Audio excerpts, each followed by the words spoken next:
Welcome to COVID Conversations with Lawyers. My name is Eugene, and with me is fellow law school student Jay. And today we have with us someone very special because he's not currently working as a lawyer, but rather in the very exciting venture capital industry. Mr. Vishal Harnal, thank you for taking the time out of your schedule to join us. Mr. Vishal is a partner at 500 Startups, a venture capital firm, probably one of the most active venture capital funds in the world. And he'll be sharing with us about how the venture capital and startup industry has been affected by COVID-19, if at all. But first, I think we should begin by doing some introductions. So, Mr. Vishal, tell us a bit about yourself, how you came into this industry, and the work that you do. We understand that you have a legal background, so how did you end up working in the VC industry? Thank you for having me. My name is Vishal, and I'm a partner at a global venture capital firm called 500 Startups. 500 is perhaps the most active venture capital firm in the world. We've invested in over 2,400 companies in over 70 countries across multiple sectors. I'm Singaporean. I'm based over here in Singapore, and I run a family of funds called the 500 Durians Funds that invests all across Southeast Asia. So my partner and I have invested in over 240, 250 companies in the region. And we were fortunate enough to be early investors in companies like Grab, like Bukalapak in Indonesia, like Carousell, and many of the other companies that we take for granted on a day-to-day basis in our lives were started as very early stage ventures that we were fortunate enough to be a part of when they got launched and when they got started off the ground. Before I was in venture capital, I was actually a practicing lawyer. So I went to law school at NUS for 4 years. I had a blast of a time from 2006 to 2010. I should have spent more time in school, but I did not. I was running a company on the side that was an education consultancy while I was in law school. And it was my first brush with entrepreneurship. And I was fascinated by the idea of company building, about charting your own destiny, and about being self-sufficient, hiring people, understanding how businesses get built, what makes them successful, what makes them fail from a fairly young age. When I started practicing, I practiced at a firm called Drew & Napier. I was there for about 5 years. And while I enjoyed the work that I did, I just did not feel like I was doing what I was meant to be doing with my life. I felt a very strong passion and calling towards ideas, towards people, towards building things with others, and really getting out there into the world and getting that done.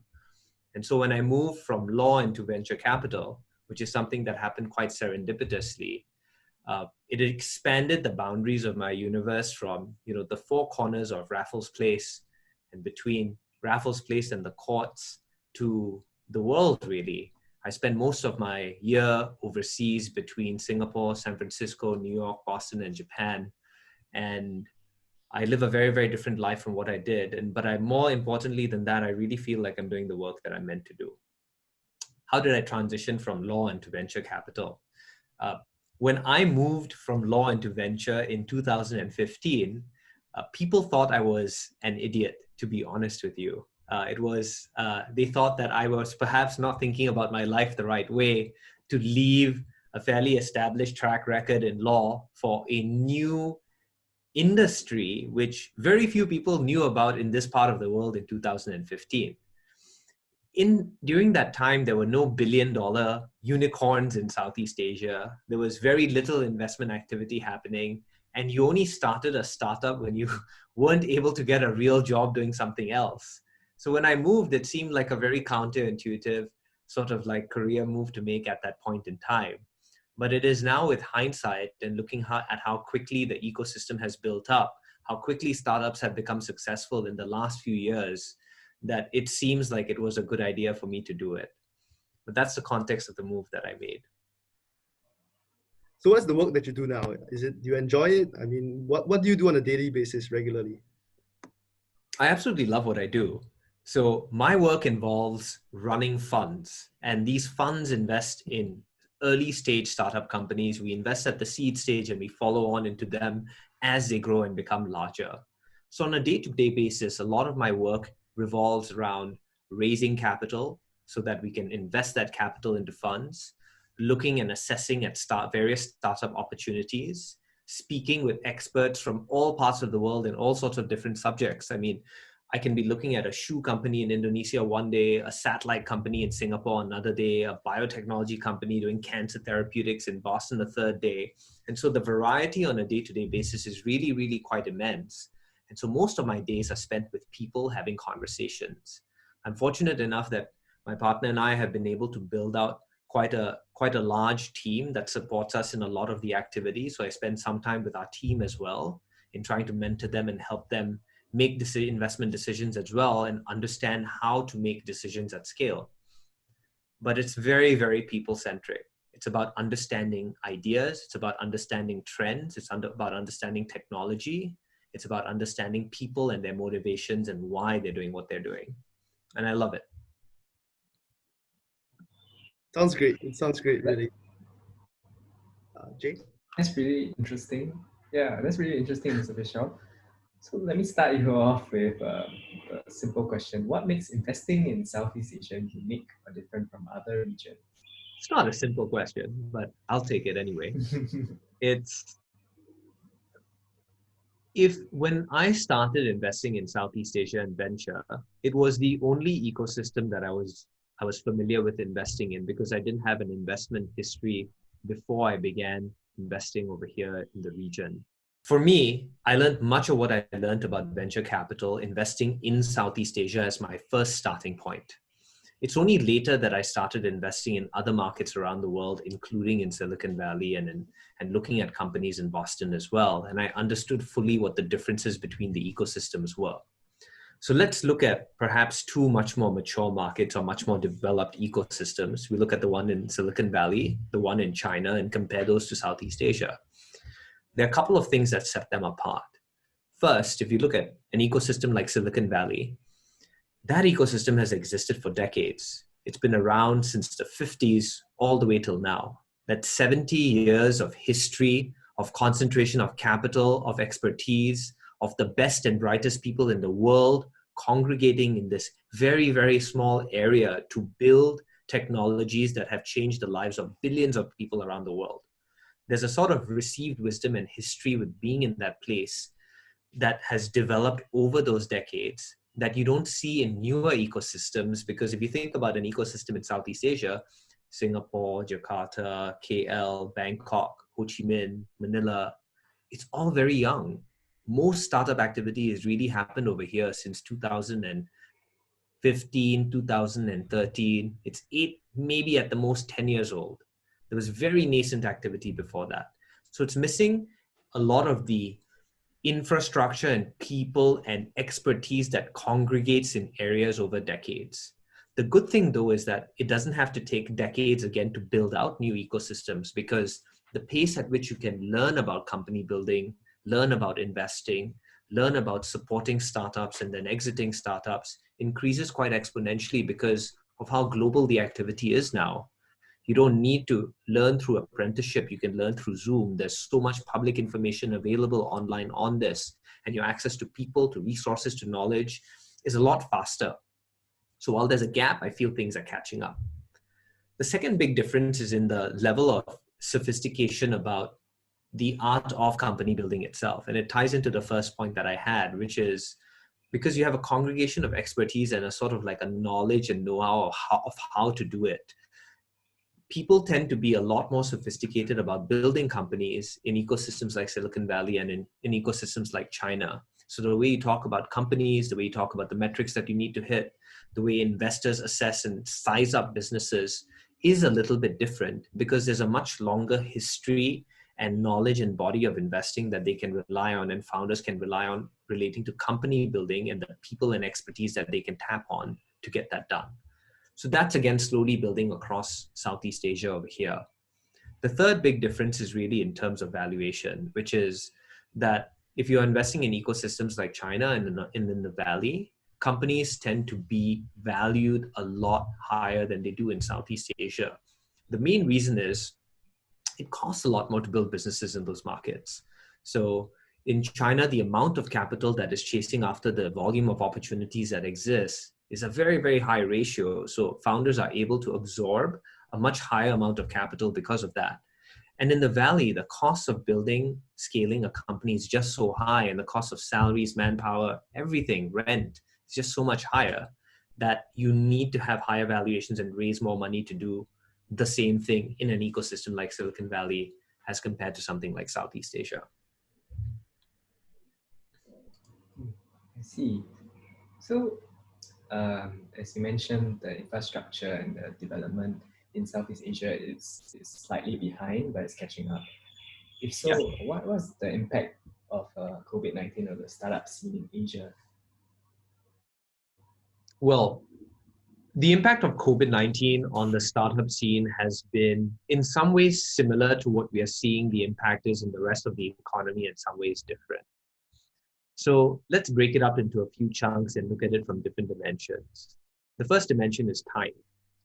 So in the start of COVID, let's talk about March, April this year, when the pandemic started to ramp up and lockdowns started, there was confusion and chaos in many different markets. People didn't know how to react, what to do, whether their companies are going to survive, what this pandemic is about. And you're trying to figure things out.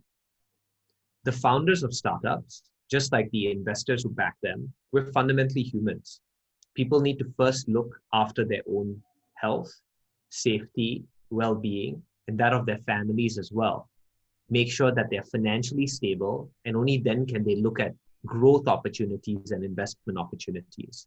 So there was a bit of a sort of like a time lag where people were getting used to what the new normal is before assessing and understanding whether they wanted to participate in it and invest more capital or continue to build companies.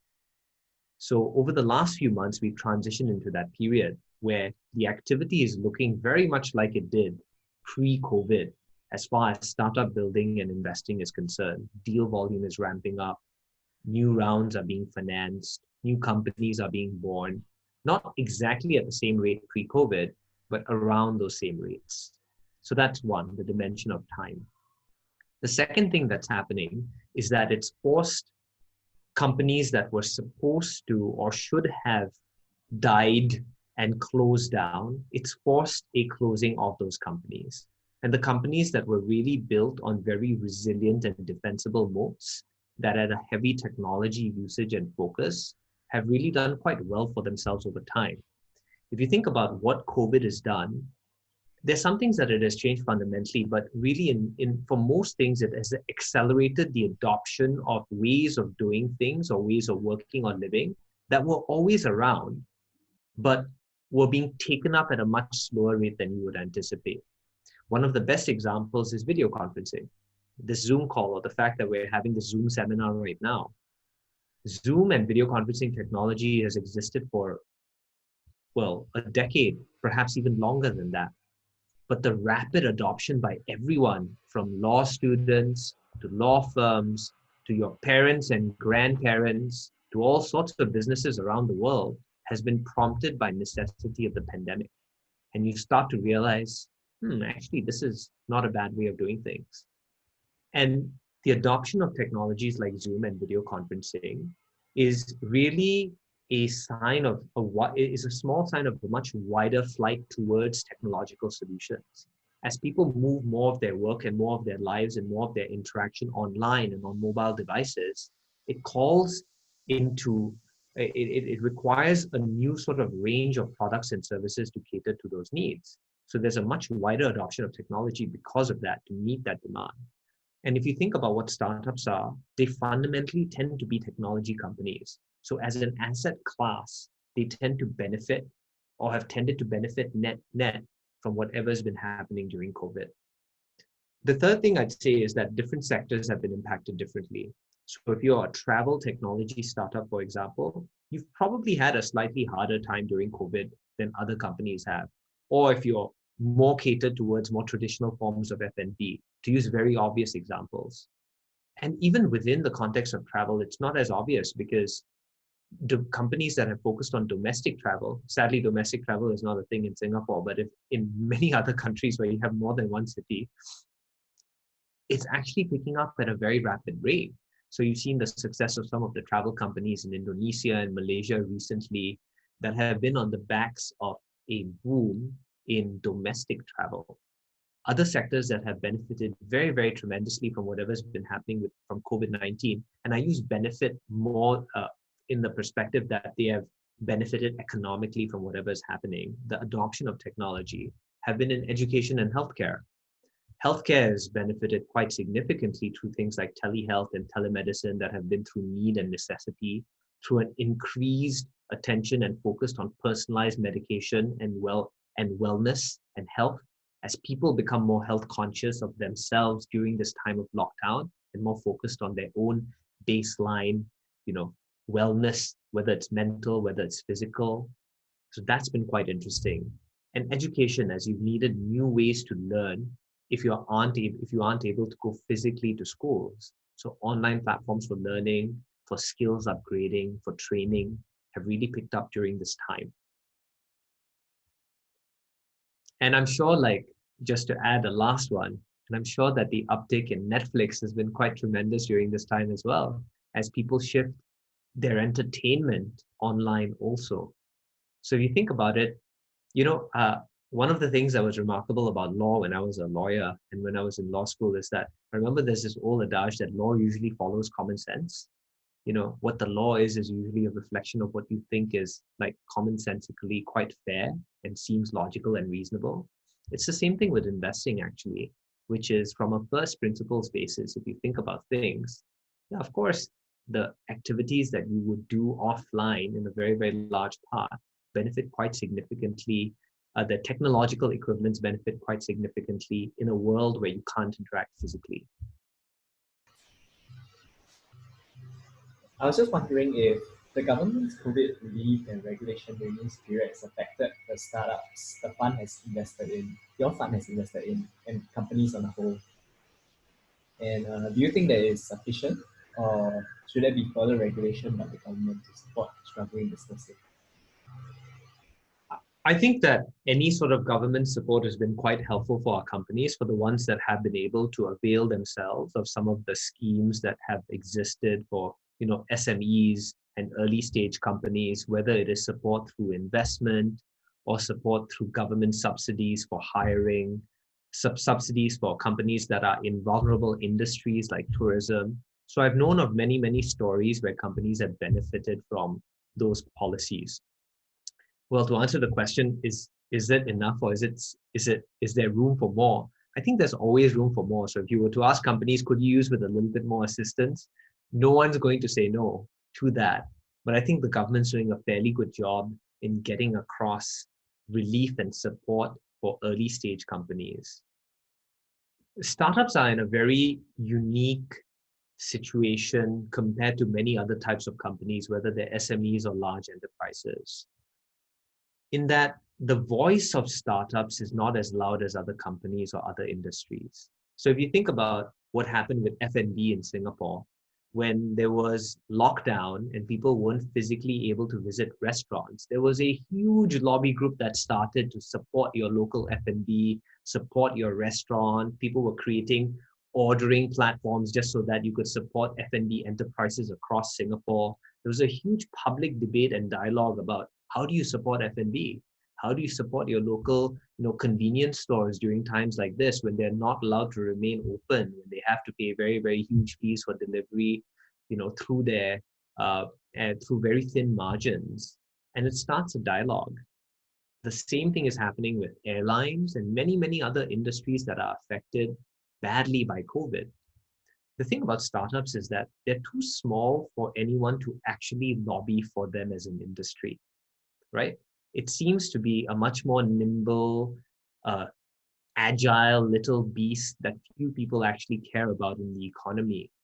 But avoiding and ignoring startups as an asset class is probably the most damaging thing that you can do for the government, from any perspective really, because what happens if you kill off a startup isn't simply that, there are less entrepreneurs being involved in innovation. It's that you prevent the next Grab, the next Carousell, the next Sea or Garena from being born. And that's tens of thousands of jobs.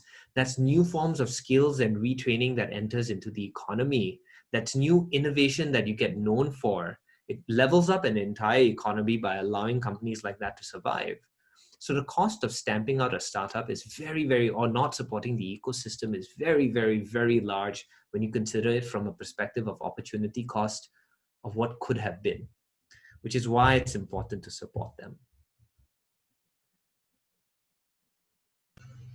I see. Great. Given that there's, as you mentioned, the startup scene is a small, thriving piece, but faces many difficulties in time like this, and it's really important for them to be able to survive, but there's no one lobbying for them. What are your thoughts on the effect of COVID affecting firm acquisition patterns in Southeast Asia? For example, do you think that more established firms will start to acquire budding startups? Or do you think there will be an opposite, there will be an increase in mergers between budding startups? Or will the startup scene just collapse? I definitely don't think the startup scene is going to collapse. I actually think that there's a lot of opportunity for startups during this period of time because number one, startups tend to be very technology focused in general. And what you're seeing across the board is a rapid adoption of new and innovative technologies to solve problems that you're facing. The second is that if you think about startups, they're able to adapt to whatever's happening in an environment or in an economy or changes in human behavior a lot faster. It's like comparing the maneuverability of a speedboat or a much smaller vehicle to a tanker, which are what large companies are like. It's hard when you have a very large infrastructure, large amounts of office space, huge workforces, established boards. It's very, very difficult to pivot to whatever's happening in an industry or to cut off a burn or to move into a different focus area for your business. But for startups, it's much easier. They're a lot more nimble. There's a lot less infrastructure that they have to deal with when they want to change the way that they're doing something. So I think that's why it creates a lot of resilience. Now, to your other question about whether there's going to be more M&A activity, whether there are going to be more acquisitions, I don't know. But I think that startups that are cash rich and are in positions to buy are actually buying.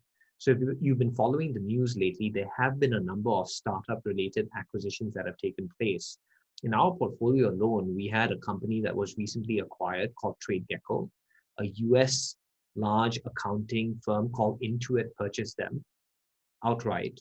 There was another acquisition slightly earlier in the year of a company called PolicyPal as well. All of this was happening during COVID and lockdown.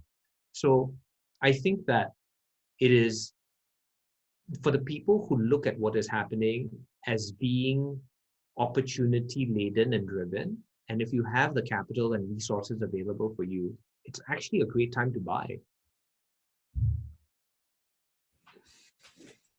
Okay, I think we have spoken enough about the startup industry. Just a few questions on the work culture and how has COVID-19 affected how your firm does meetings, for example. Have these in-person meetings been adequately replaced by video conferencing? Well, for me personally, and I can say for many people in my team, this shift to video for COVID-19 did not require very much of an adjustment because we spend most of our time traveling anyway. We're rarely there for in-person meetings. This is especially true for myself. I spent about 6 months of the year traveling in different parts of the world. So I've always had to rely on video as a form of communication.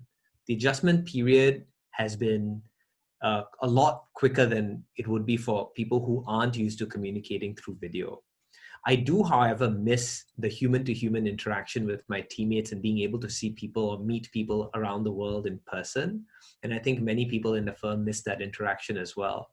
There's a sort of like a bonding that takes place in person, whether it's in the office or elsewhere outside with your team, with companies, with founders, with other investors in the ecosystem that you sort of miss and is hard to replicate over video.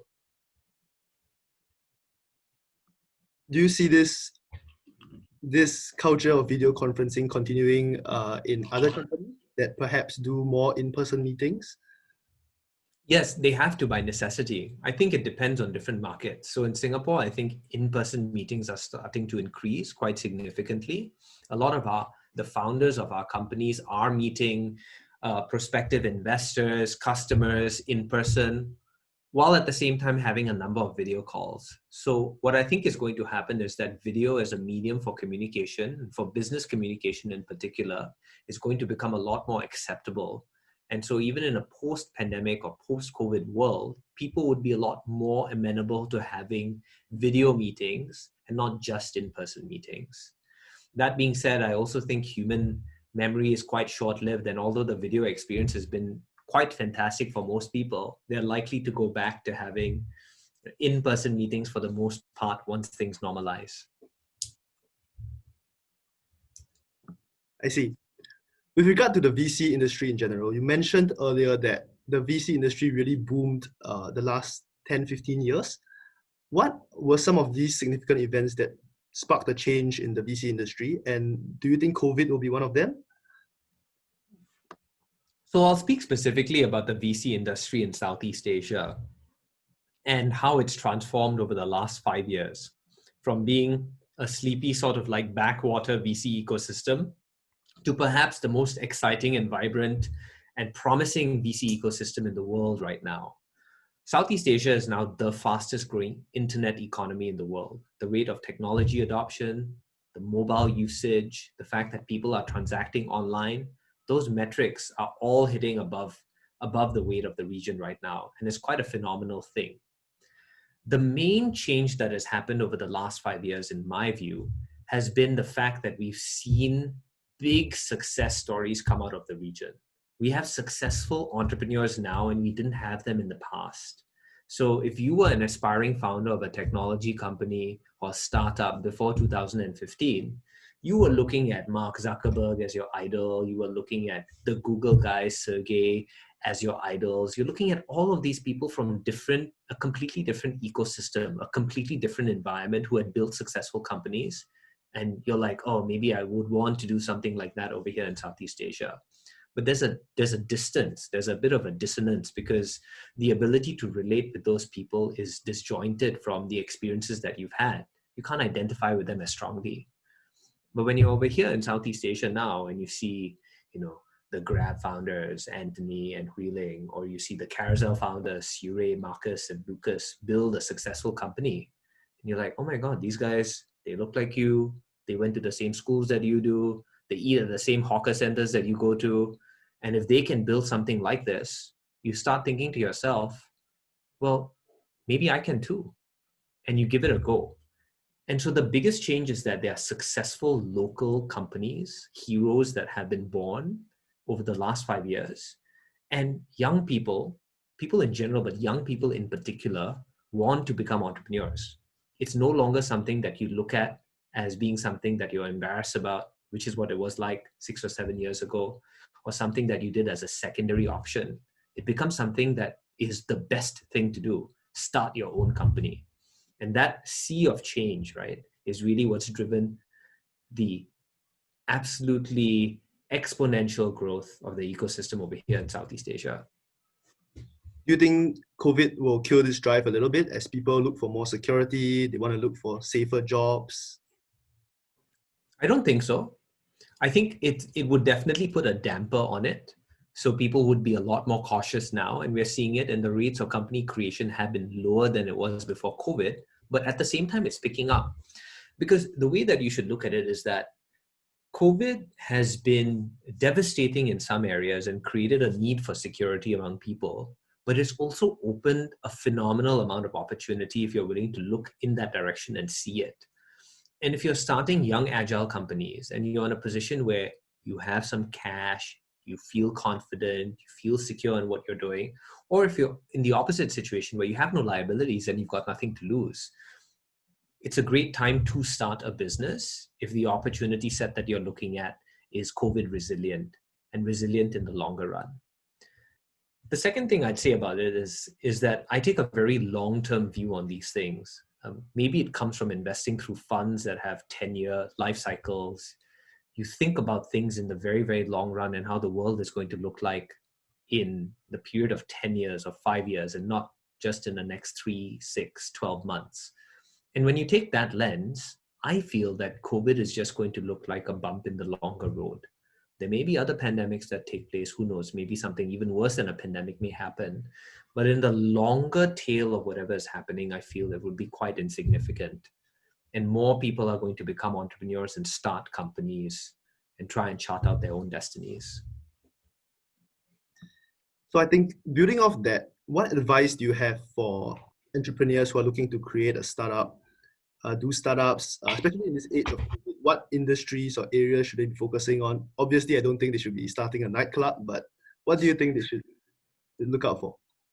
I think that there's significant opportunity across many, many different industries. It's not particularly linked to one or the other. The idea is that you need to build a business that is not just COVID resilient, but defensible in the longer run. So there may be some ideas that you may have that sound like a great idea to build while a pandemic is going on and people are locked in their apartments.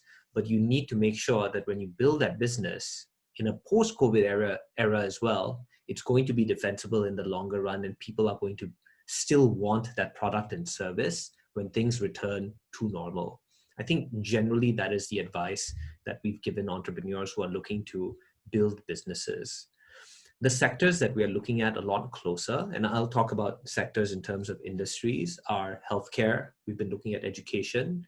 We've been looking at financial inclusion in particular, how to get more people involved in financial technology that it's not really catering towards right now, and how new technologies interact in all of these sectors, whether it's 5G and video, whether it is AR, VR, whether it is computer vision and new advancements in that area.